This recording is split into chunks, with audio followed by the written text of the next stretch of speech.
Relax, the press box is closed, but the mic is just getting warmed up. Welcome to the Hockey Writers Inc. Join your host, Ron, as we talk all things Philadelphia Flyers and Lehigh Valley fandom.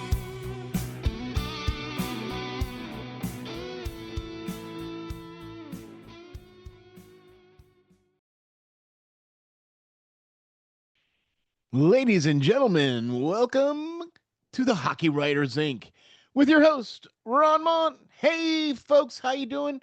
All right, we had the Olympic break that took a minute. All right, more than a minute, but you get what I'm saying, right?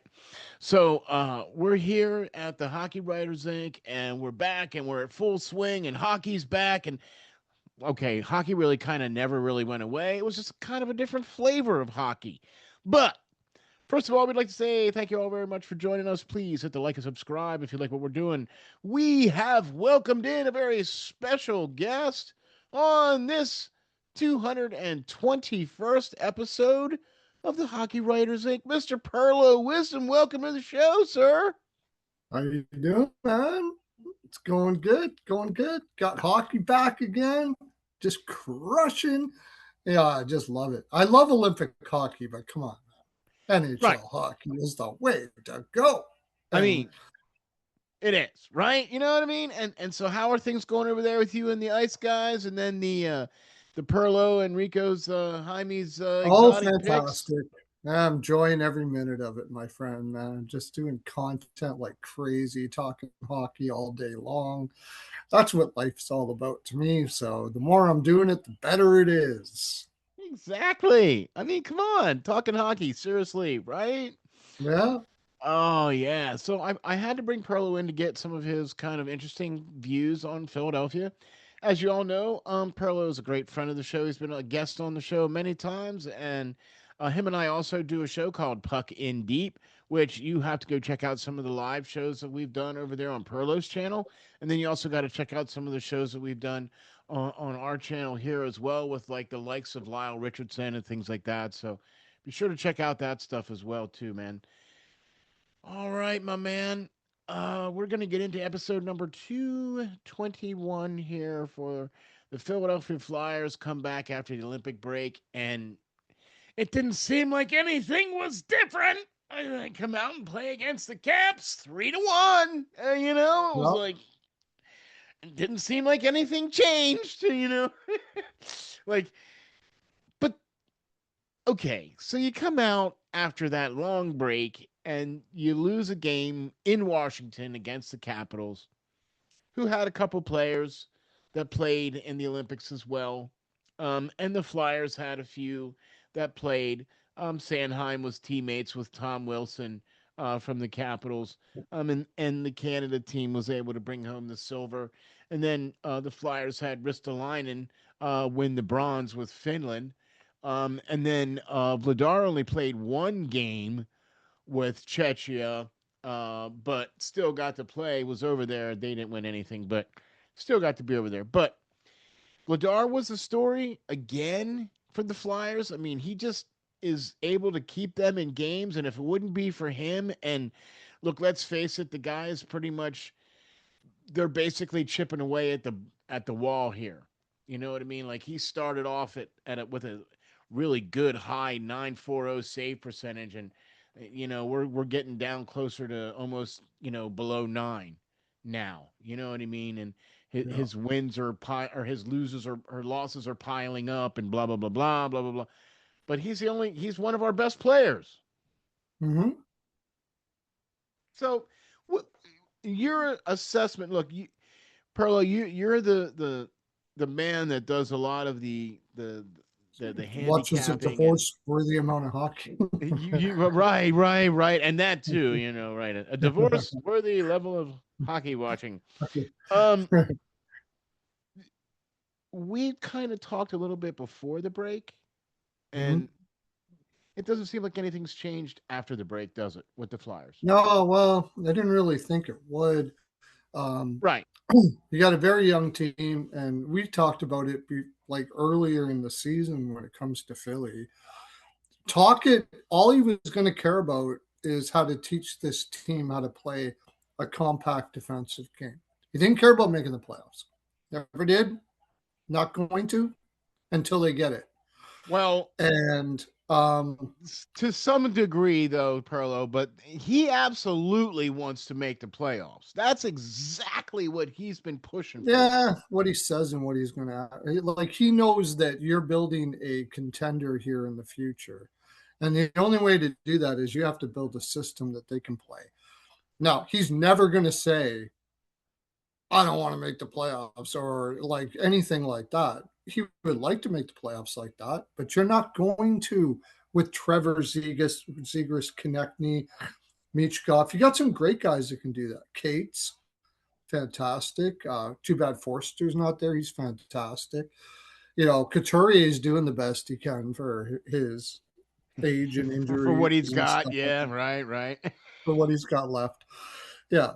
Um, and you got a weak defense, and is that you don't have a backup goaltender.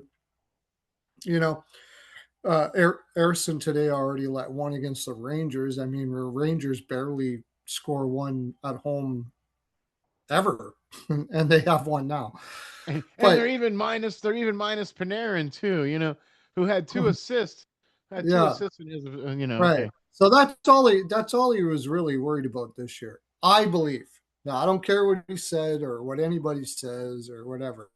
He's building a structure that, when this team is ready, can be able to be a team that can contend in the playoffs. That's what I believed all along, and I really don't pay attention to the words he says, because I mean, I'm sure he would like the team to make the playoffs, but if you think that team is going to be able to play uh, a zone defense and a structured neutral and offensive zone game with the players that they have and the youth that they have and leadership like Konechny, who's never like understood it or cared to understand it. I don't know which one it is. It's probably not going to happen. In the back of his mind, in a room, if you're talking to him, he knew that. He knew that. And you talked about Vladar too. I mean, this is a guy that's never been a number one goaltender in his life. True. You know, Yeah. so he's been a backup. He's what, 30, and he's a good goaltender. But I mean, this is not a guy that's ever shown that he has the stamina to go a full 82. So like, it was going to be this way. And it's the way it should be. This is the way it should be. They're building structure, they're having their issues with young guys, and they're having all of these things as he tries to really, it's like trying to bring in a stallion, that a wild stallion, into a compact system where that stallion can do whatever it's going to need to do in the future. And it's not going to take 1 year. It's not going to take 2 years. This is going to take a bit, I think. Now, y'all heard that, right? Now, look, usually I'm sitting here with Russ Cohen, and Oh, we pretty heard him on much, Sirius Radio today, by the way. I yeah, love man. Cohen. I love Cohen. Anyways, go Right. ahead. Sorry Right. to And interrupt. and I'm so very blessed and lucky that I get to, do shows with Russ. Mm, And him and I see a lot eye to eye with this team as far as where we think they are and things of that nature. And we both felt that it would be best if the Phantoms were to try to make the playoffs this year, which that's not looking like that's going to happen either. Because the way they've been going, mm, mm, but yeah, with that being said, okay, yes, there is talent on this team. And like you were talking about some of the youth adversity, and there was a lot of information that came out during the break about some of that youth adversity, being that mhm, Michkov spent a lot of time at the rink, in the gym, yeah, working out, working on his craft, you know, showing that he's trying to do it, and then also coming to realize that his natural position is right wing, and they've been playing him at left wing. right. Okay. And Hmm. he feels as though he is able to make better plays at the right wing, but he's trying his best to play left wing. Right. Okay. So that just seems more like typical Flyer MO. Like, why do you have a right wing who is natural position as a right wing playing left? Mm-hmm. You have a plethora of wingers in your stable. You know what I'm saying? Okay, I get that Forster's out, but Well, I'll tell you why, or I'll give my take on it when yeah, I got please give me your take on this. because they believe you know what, and I've been saying this for a while. They believe in this kid. Well, I hope He's a so. he's a very intelligent kid, right? Yeah. But uh,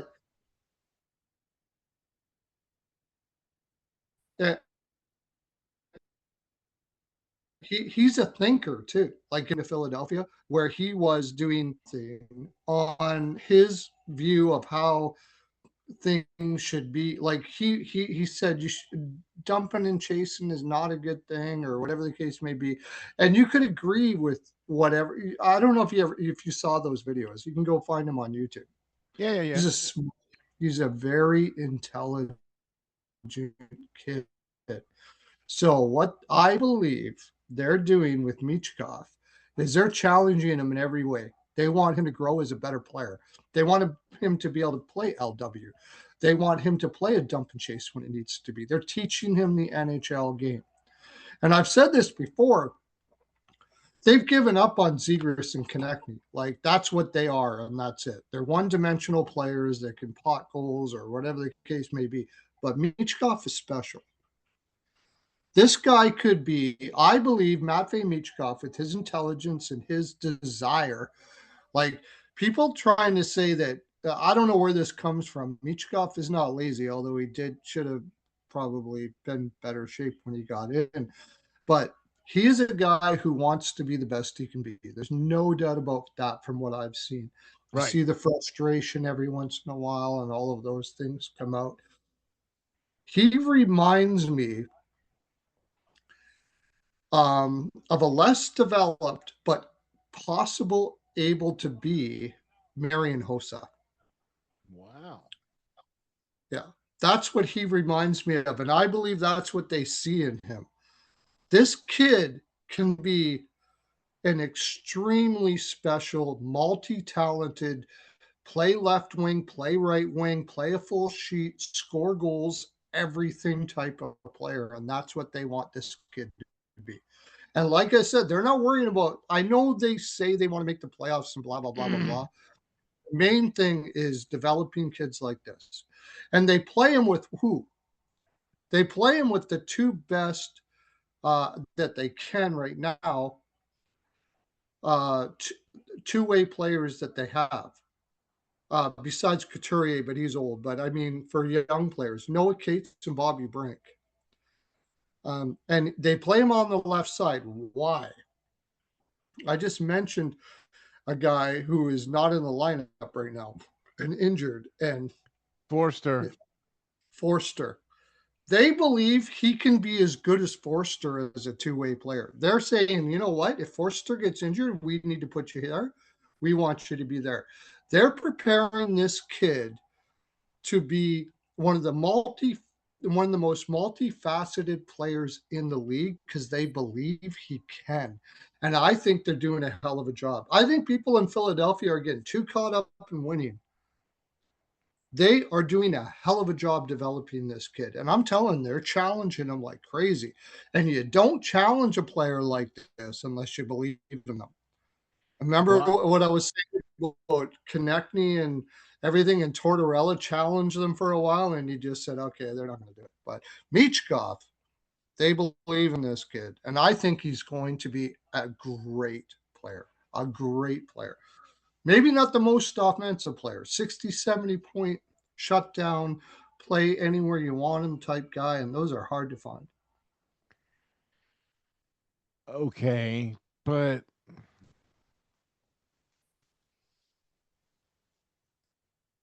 riddle me this, Batman. Mhm. Supposing you have a player that can play meh defense, but instead of being a 60 or 70 point guy, you get a guy that can do maybe say 90 or 100. I don't think he's got it in him. I think he's an 80-point guy if you let him play pure offense. Maybe 40-goal scorer. But why? Why would you do that with this kid? Well, the It's reason why far I'm more. no, no, no, like I said, I was just playing the advocate here. I'm just asking. I'm saying why? Why Well, I mean, wouldn't if that's what he somebody is, if that's when what he it's is, not what he is though. It's not what he can be. It's not what he can be. Look at let's put it this way. Who would you rather have, Nylander or Barkov? is that a trick question? It's not a trick question. Well, it could be depending on your answer. Who would you rather have, Nylander or Barkov? Probably So Barkov. without a doubt, not even a thought. Not even a thought. Barkov is a way better player than Nylander. Sure, if you told Barkov to go out and score like McKinnon and guys like that, could he get 100 and some points a season? Yeah, but are you getting the full Barkov if you do that? No, you're not. Michkov has an opportunity to be one of the best shutdown wingers in I the get you. game. He's Yeah, yeah. that intelligent. Yeah, I just saw a coach from Philadelphia show how all the kind of mistakes he's making in the D zone, and he is.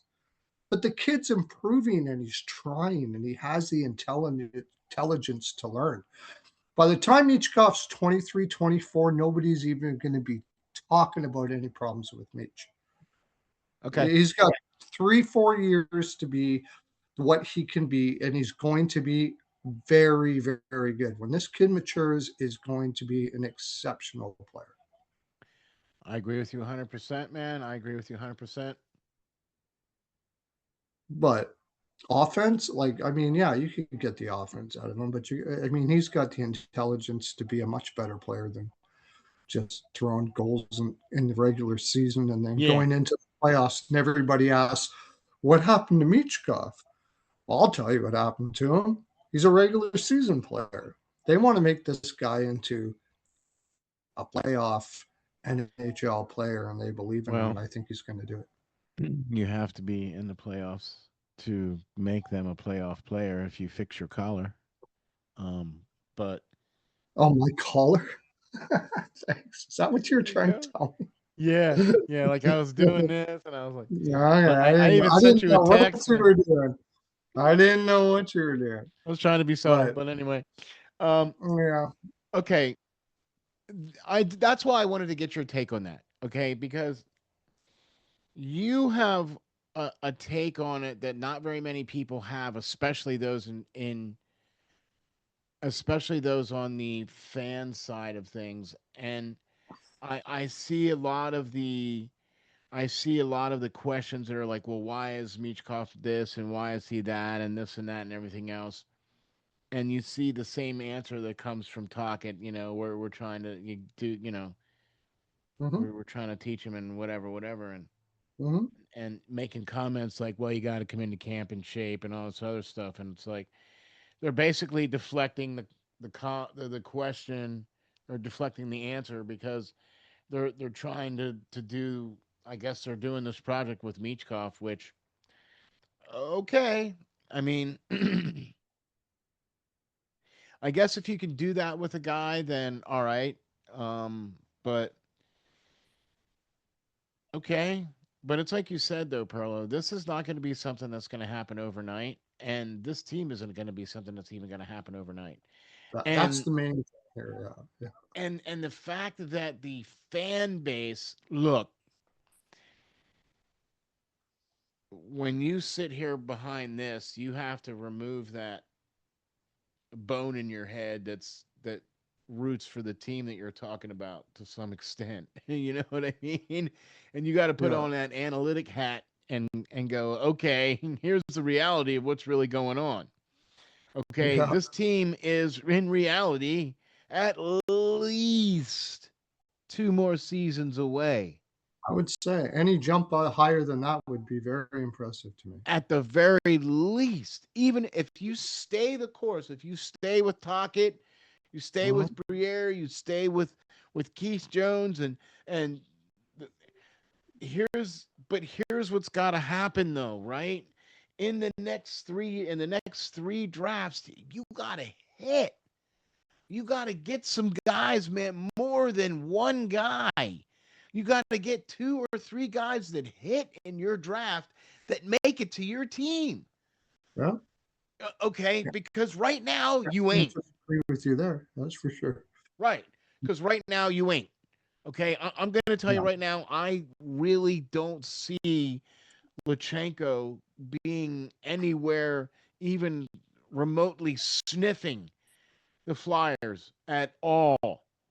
I mean, And well, I wouldn't say ever in his career, but I mean, well, not next year. he's looking at a third or fourth line guy, and he's going to grow. He's a great attitude. You know, gets his heart out. You know, I like try to put a name on like a maximum he could be. His ceiling would be like Hartman in Minnesota, something like Michael that. Harden. Yeah, that would be like his ceiling, depending on how he learns on his defensive game. But the guy's going to push everybody. Yeah, he's got a lot of. He's a hard soul guy. Now I don't know if you want to take him now.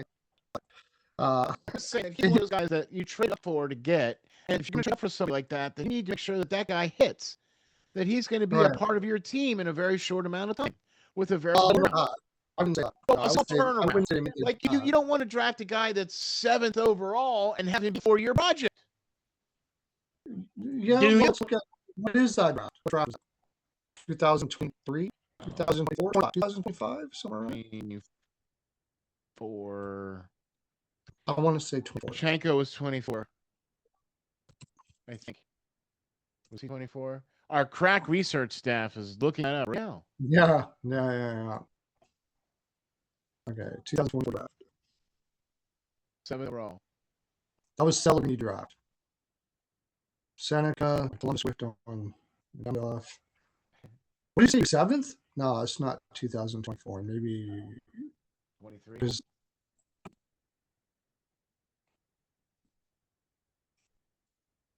maybe 25. Oh wait, no. Okay, 23 was Michkov. Albank was taken by the Flyers in that one. No, it could be 25 because 25 was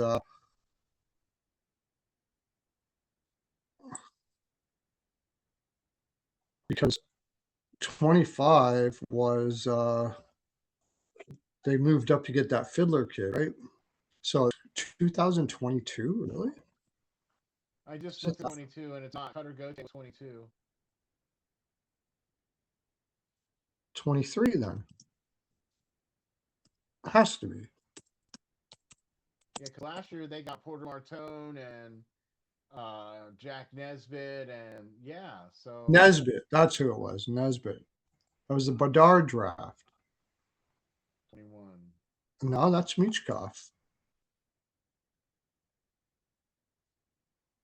When the heck was he drafted? Like I'm not seeing him anywhere. Has he even drafted?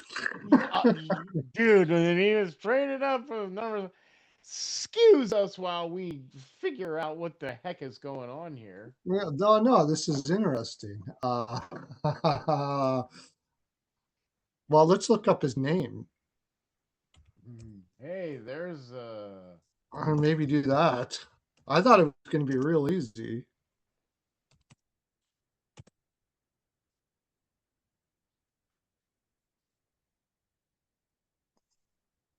13th pick in the 2024.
and they moved up to get him. Okay. 13th. I'm sorry. I thought he was It 7th. wasn't That was my seventh, it was 13th. Okay. yeah. But they Okay. still moved up to get him in the 13th and what, 24? Mm-hmm. Okay. So now let me tell you something about the 24. Let me get to 24 because 24 was a really good draft. Okay. And you traded up for him at 13, right? You could have traded up to get Zeev Bunham, which I think would have been a better player, right? Trevor Connolly, I think, would have been a better pick.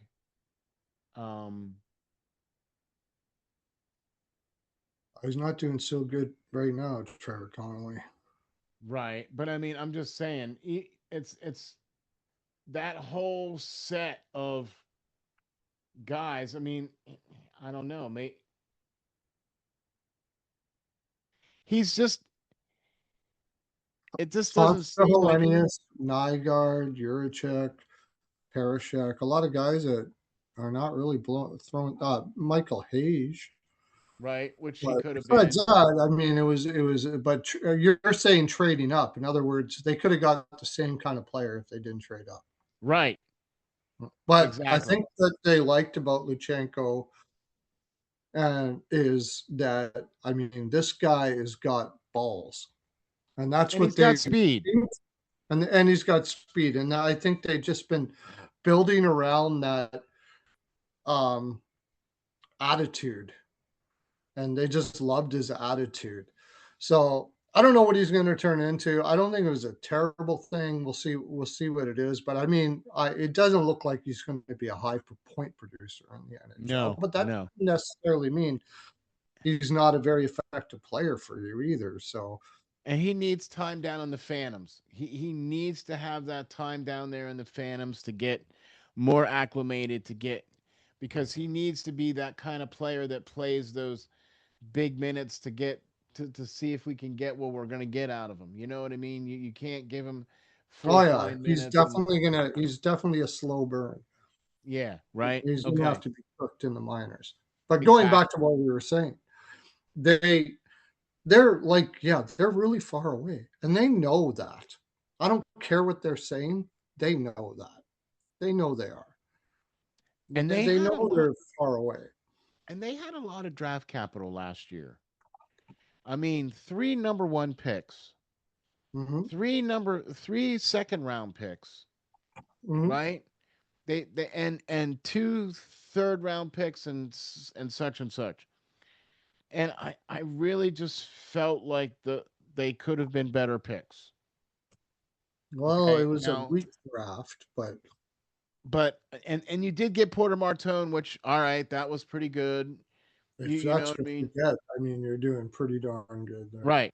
So this year's draft, there are some players that very easily could affect this team. That could very easily help this team, and if they do their due diligence, will be able to help the Flyers be able to continue their thing. I still think, and this is going to be horrible for me to say this because I know the fans don't want to hear this, and but it's the reality, and I really think this team is 2 years away at best for being even in contention.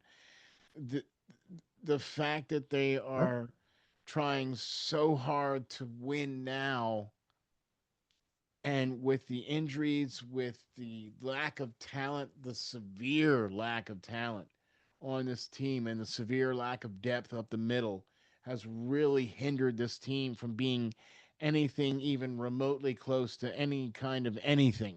You know what I mean? Right. But who's trying to win now? Management's not. They're not adding anything to win now. It's just a coach is trying to get these guys to compete as much as they can. And, they're going to fall off this last 25 and they get the pick that they get. It, it's weird. Like, how do you tank? You can't tell the guys, hey, screw it. Don't worry about it. We're going to practice hard and just lose the games. You know, they got to learn how to play a defensive game. Vladar's played really well for them, which was a little bit of a surprise to everybody. Let's face Yeah, it. yeah, yeah, yeah. So I mean, yeah, maybe their draft spot isn't going to be the greatest, but on the same note, you still got to teach a bunch of kids how to compete at the same time. So I'm not really saying that, you know, it's it's a really tough balance because you can't tell the team we're not trying to win. You got to teach these kids how to win. So how do you teach kids how to win and still want to lose at the same time? It's pretty tough to do. And you So can't tell the fan base, yeah, we're not really trying to win. yeah, right, yeah, exactly. Yeah, that's You right. know? Yeah, Yeah, we by the believe way, in we're this. not trying to You're win going to any tell the game. fan base we believe in this team. So going to the fan base is quite simple. Every year, most fans that are like your average fan, they want to believe in their players. You got Michkov. They see this guy's going to be 100-point guy. And guess what? I mean, the promotion team pretty much tells you that. That's because they want you in the seats, right? We got Because this that's their guy. job, right? You know, come We're all on. excited about it. Everything, then everybody comes and they watch and they go, "Well, it's got to be the coach." That's that's pretty much what it comes down to. What are you doing? Why don't you put them on the top line? You know why they want them on the top line? Because they paid what $200 for that ticket, and they want to see Beach. Because guess what? That's who you sold them on, right? And now you got a guy like Rick Tocchet that's Are trying to y'all teach them. listening to this? Yeah. Right? Now you Are got y'all? this now you got this coach like Rick Tocchet who knows that that kid's got potential to be one of the better shutdown wingers in the game, and I got to teach him how to do it. So I'm not going to throw him up with one way Konechny. And they put Dvorak up there with them because he can win faceoffs and get them in the offensive zone. That's all he Yeah. does. Dvorak isn't even a good Yeah. defensive either. You know, what I'm trying to say is the fan base doesn't really usually know the essentials of what's going on, and they've been sold a product, and they go there and go, "I wanted to say, you see Michkov. Well, who are Where's you the product? talking to? Where's the Here's a product? product. Here's a product. Michkov on the third line with Noah Cates. You know, playing 13 minutes a that's not game, what you they. know. That's not what they forked over two bills for. That's just not. You Yeah. know, I'm here to tell you, right? Okay. It's a Even their serious. promotion team is probably calling up Rick Talk and saying, "Look, we sold Meach the crazy. What the heck are you doing They here?" are Because they are most certainly not calling Rick Tocchet, the promotion team. They don't even have his number. I'm here to tell you, right? You know. maybe okay, so maybe they don't have his number, but I mean, they're pretty choked, right? Like we're trying to sell a product here, and you're not even playing the dude. You know, I But totally understand why the average fan base would not be happy with what's going on there in right, Philadelphia, right. based on And what the product that was sold to them. then you have to multiply that 100-fold with a Philadelphia Flyer fan base because they are so knowledgeable and the expect let's just say that the bar is pretty high in Philadelphia. Okay. The bar of expectation is really high, and it's been a really long time since this city has had any kind of remote sniff of anything, even since 2010, the last time where they were even in the finals. You know what I mean? In the hunt for it. I mean, so it's like this team has been so irrelevant for so long that it's starting to Yeah, burn. that's a tough part too. Yeah, yeah, You know what I mean? it is And because not okay. They're rebuilding, but the thing that you bring up a no, great no, point. no, no, no, no. Retooling, rebuilding, Whatever. Yeah, I mean rebuilding, everybody uses that. They're rebuilding, but retooling, rebuilding. you got to remember they're rebuilding from a team that never got built. That's the hard part. Look, a team that never got built in the first place. So it's like you built the house halfway and then you knocked down all the bricks and started building again. It's one thing to rebuild when you've won a cup or two or you were a great team and now it's time to rebuild. It's another one when you haven't did crap for like 15 years and now you're rebuilding. Jeez, You're that's you're different. you're rebuilding on the pile of rubble that's already there. Right. Imagine if you had a contract with me and I told you I was gonna build a house for you, and I got 3/4 of the way built and said, "Oh, sorry, I got to rebuild it." Here you go. What? Exactly. That's right. Oh my gosh. We're seeing it in Vancouver now too, because that's Yeah, what's happening there. I mean, yeah. they And just totally screwed up. Just say the truth. You know what? We tried to rebuild, didn't work. We're doing it again. yeah. Knock down the price, which of course nobody's going to do, and just it's better to be honest. And I think that's what you're basically saying is they're not being honest here. And if they are being honest, they're stupid as crap. So, which one do you want to be? Stupid as crap or just be honest? I mean, it's also going to happen in Nashville too. Yeah, With it Barry would seem Trotz like it. stepping Yeah, down or whatever, and yeah. they had so much invested in what they thought was going to At be least with Nashville, it was like one last ditch effort. right, But right, right, with right. Philadelphia, they were supposedly trying to build a team. When did they build the team? When was this build actually happen? Like, Oh, you mean under Chuck Fletcher? oh my gosh. You know, Yeah, look, I don't usually get involved very much in general managers or try not to get very much he was involved in bad, general man. managers, Yeah. but you know, Bobby Clark, Chuck Fletcher. I mean, come on, man. That was a disaster. That was a well, disaster. They anyway, wasted how many years because of that? I mean, a lot of the anyways, I don't know what's going to happen here. I hope they build properly, and I hope that their picks turn out. At least they're doing it the right way, even though they have a hard time telling everybody that's what they're doing. They exactly. are. You told me. You said that they had 3 first-round picks and 3 seconds last year. That's what you're supposed to do. Now, did they hit on them? I don't know, but that's what you're supposed to do. So at least they're doing it so that like the in deep people like you and me know that they're doing what they're doing. They just don't. And I don't agree. I think sponsors and all advertising, I think they're like, hey, just slow down on rebuild stuff. I just forked over a crap load of crap money to have this arena or whatever on there. Just call Oh, it they're something like else, please. completely. It's now the Xfinity Mobile Arena. It's going to be like completely redone by 2029. You know what I Mhm. mean? It's going to be an all new facility, the whole 9 yards, blah blah blah blah. You know what I mean? Yeah, So it's like, yeah, yeah.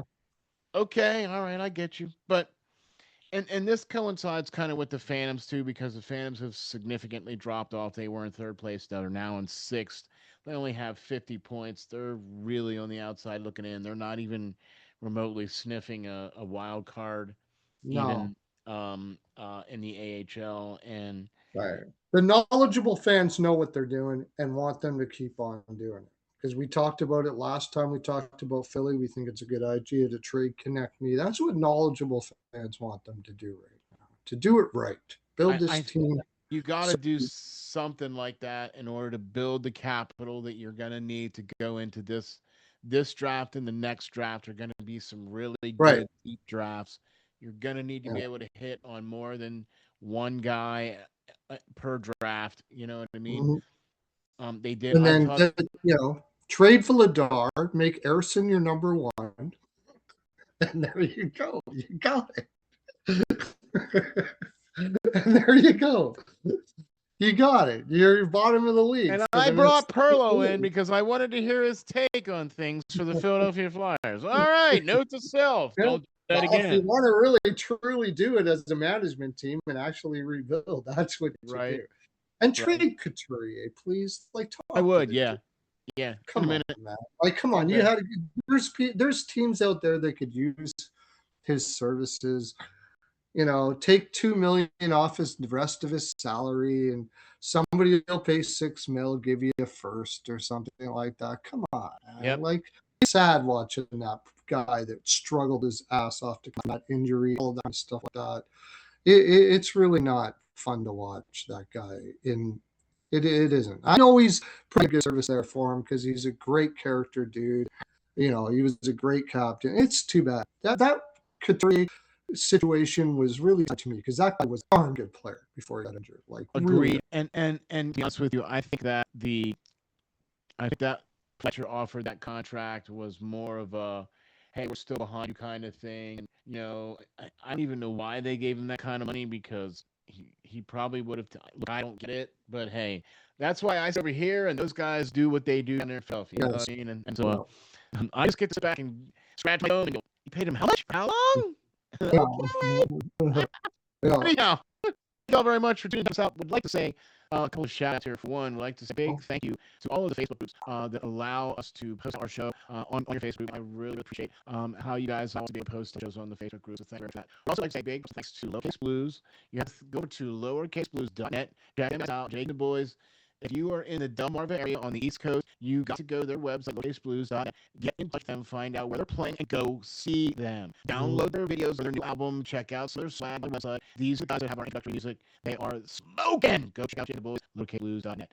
Pearlo, thank you very much, man, for jumping on here, man. I really appreciate you doing this. Can you tell the folks where we can find you with the guys and the Risto and Pearlo's? I always have help people with that one. You got it. I got it now. You got it now, dude. You're right. You got it. Wow. Okay, we go Pearlo's host of High Music Exotic Kicks. It's actually on in about 25 minutes right now. 9:30 Eastern.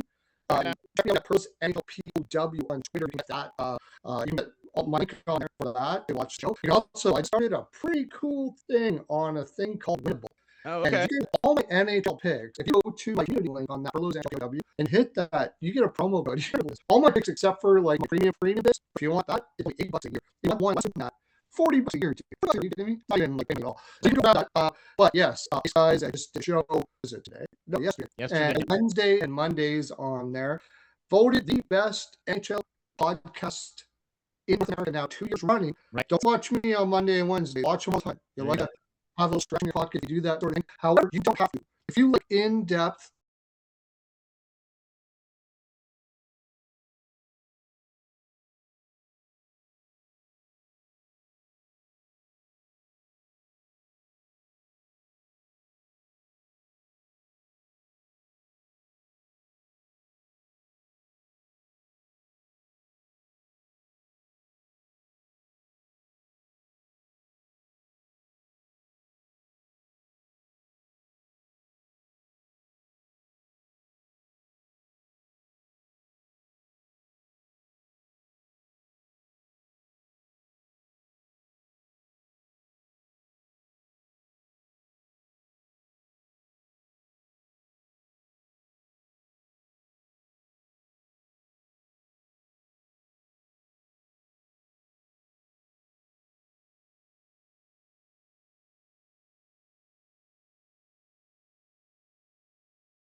hockey, like we're doing this show right now, but we know about Pucking Deep, where we go in deep about NHL hockey.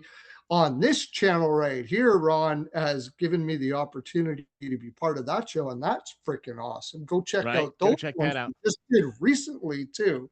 Yeah, but man. If you go to Ice Guys, you'll find that even if you're not a betting person, we get in deep about the NHL. And I tell you, I love the NHL. I love hockey. So go follow me at Pearlo's NHL POW. You can find all my content, all my tweets, everything like that there, and you're going to love it. And if you like this show or Pucking Deep when you watch that, Ron's got way more than that coming, because we just talked about one fellow on Sirius Radio that's one heck of a guy. We got Lyle Richardson. What do you got going on in your channel, on this channel? Yeah, man. Yeah, man. channel. So, like I said, man, this is follow Hockey Writers Inc. at HCKY Writers Inc. on Twitter. That's HCKY Writers Inc. on Twitter. Please follow that. Be sure to check out the YouTube channel. Check out the playlist here for the Hockey Writers Inc. Voted the 11th best podcast of all Philadelphia Flyers podcasts. We are ranked number 11. So thank you all very much for that, man. Thank you. Really appreciate that. Really appreciate that. By the way, that is the fifth year in a row where we have been ranked in the top 11 of all Philadelphia Flyers podcasts. So thank you, folks, out there for that. Don't Wow. forget, check us out at HCKY Writers Inc. That's on Twitter or X. You can also follow me at RNJ underscore media. Also, hop on over to the YouTube channel and make sure you check out all the latest and greatest over there. This is the episode of the Hockey Writers Inc., and we will catch you all on the next one.